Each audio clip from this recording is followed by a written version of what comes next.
akafariki, na mwili wake baadaye ukaja kuokotwa umeliwa na mamba upande mmoja, na watu wakamzika, wakajua ameshafariki.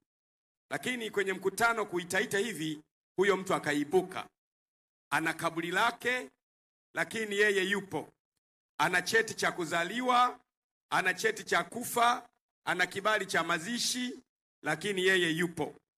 Nilitaka na yeye umsikilize kidogo kama utapenda. Haya mambo ni mambo ya ajabu kweli. Washirikina ni watu wa kuogopa sana.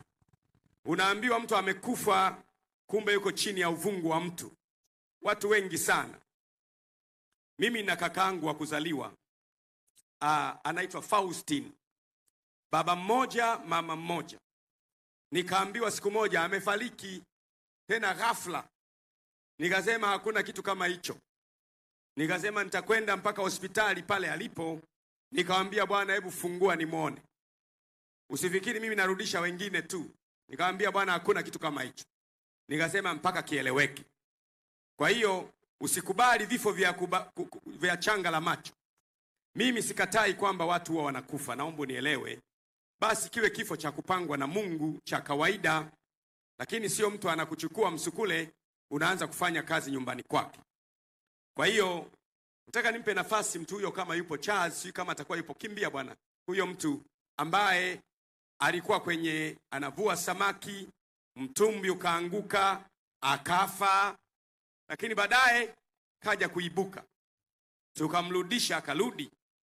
Sasa hivi ameoa, ana mke, ana watoto, anafanya kazi.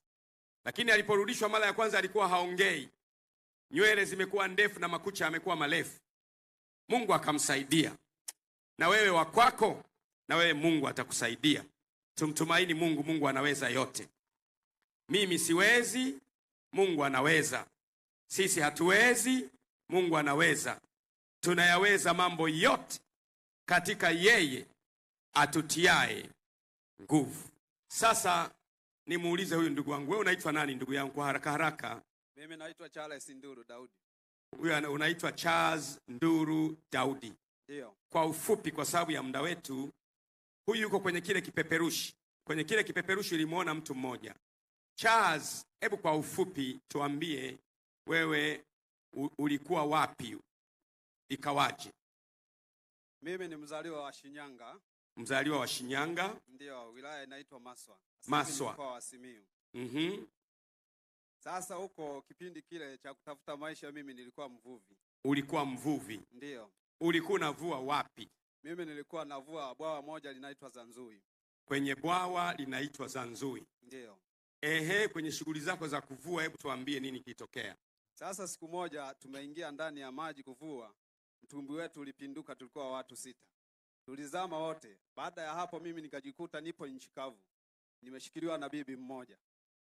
Lakini nikaona watu ndani ya maji wanautafuta, wanaokoa wale wenzangu wengine. Sasa mimi nashangaa kuona wenzangu wanaokolewa na mimi niko nje. Baada ya muda kidogo nikaona wanaulizana kwamba mwenzetu yuko wapi? Baadaye waliupata huo mwili umeliwa na mamba upande mmoja. Yaani wewe mtumbi umeanguka? Ndio. Alafu wewe ukajisikia uko nje ya maji? Ndio. Uko na nani hapo nje? Nipo na bibi mmoja amenishikilia. Bibi huyo ulikuwa unamfahamu? Bibi kwa muda ule sikumfahamu sana, maana nilikuwa siwezi hata kugeuka nyuma. Nimeangalia huo upande mmoja tu. Kwa hiyo ukajisikia uko nje? Ndio. Lakini unawasikia watu wanasema amefariki, amefariki. Kwamba tulikuwa na mwenzetu, lakini mwenzetu hatumuoni.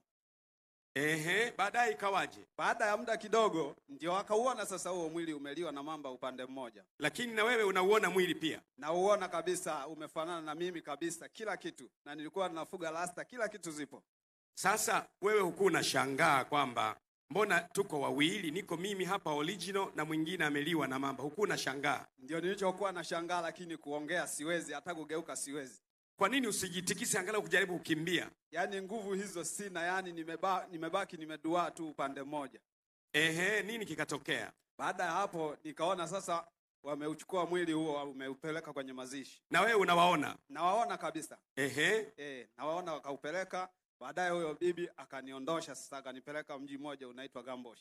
Akakuchukua huyo bibi? Ndiyo. Ni bibi kizee? Ni bibi sio mzee sana, ni wa makamu tu, lakini ni bibi. Sasa wewe ni kijana, si unamshindilia mangumi mawili matatu? Yaani uwezo hata wa kumuuliza siwezi, uwezo wa kugeuka nilikuwa sina kwa muda ule. Akupeleka mpaka wapi? Akanipeleka mji mmoja unaitwa Gambosh. Gambosh? Ndiyo. Gambosh ni nini? Ni nini? Gambosh ni sehemu ambao wanakotunziwa watu ambao wanaosadikika huko wamekufa. Wanatunzwa misukule? Ndiyo. Ni shamba au ni mji? Ni mji. Wakifika watu wanauona huo mji? Mji huo hauonekani kwa macho, lakini sisi tunawaona ambao walioko huko duniani. Sasa mji ule uko duniani? Uko duniani. Ulipopelekwa kule ukakuta wengine? Nilikuta watu wengi sana ambao nao walishakufa. Wameshachukuliwa msukule. Wameshachukuliwa msukule. Huku tunajua wamekufa lakini wako mahali. Ndiyo. Wanafanya nini huko ukakuta? Kwa kuwa mimi nilikuta watu tumewekwa makundi. Mimi niliwekwa kwenye kundi la kuwa tunaenda kulima mashambani. Wewe ukao unakwenda kulima? Ndiyo. Wengine wapo madokta, wako madriver, wapo kila section. Nao walishakufa huku? Ndiyo. Madokta wapo kila kitu. Madereva wapo? Walimu wapo? Wanafunzi wote wapo? Wainjinia? Kila kitu kipo. Walishakufa huku?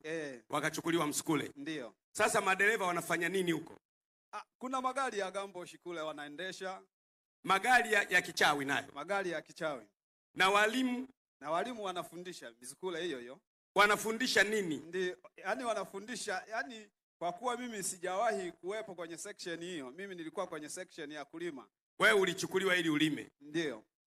Sasa baada ya kuwa umerudishwa, sasa hivi unajionaje maisha yako? Sasa hivi najiona niko vizuri. Niko vizuri kabisa. Watu wanasema mtu akirudishwa msukule anakuwa na akili timamu. Kweli wewe unazo timamu? Wao wenyewe ndio watatathmini watu wenyewe, kwa sababu wanavyoniona kwamba niko vizuri au siko vizuri, lakini kwa mimi najiona niko vizuri kabisa. Umeoa sasa? Na mke na watoto. Watoto wangapi sasa? Wapo 2. Unafanya kazi? Ninafanya kazi. Unafanya kazi gani? Nalinda na bunduki nashika. Sasa ambayo mtu ana akili timamu anaweza kushika bunduki. Hebu tumpigie makofi. Amerudishwa, ana kazi, anafanya kazi kwenye kampuni ya ulinzi, analinda na anatumia bunduki. Sasa kama wewe unasema hana akili, basi njoo mbele yake ujaribu kuiba. Utajua misukule wanaorudishwa wana akili au hawana akili. Sasa wewe unasemaje kwa habari ya watu wanaosema bwana hakuna msukule? Wewe unawaambiaje watu? Mimi na mambo mawili ya kuongea. Wengine wanakataa kwamba misukule haipo, kumbe wao ni wachawi. Wengine nao wanakataa tu kwa ugumu wa mioyo, lakini wanajua kwamba ni Mungu yupo. Nawaambia tu waokoke. Sasa ndiyo, hebu toa namba yako ya simu. Yule mtu ambaye ana wasiwasi anaweza kupigia, akakutana na wewe, akaongea na wewe. Hebu toa namba yako ya simu. Namba yangu ya simu ni 0713773223. Rudia tena. 0713773223. Rudia tena. 071377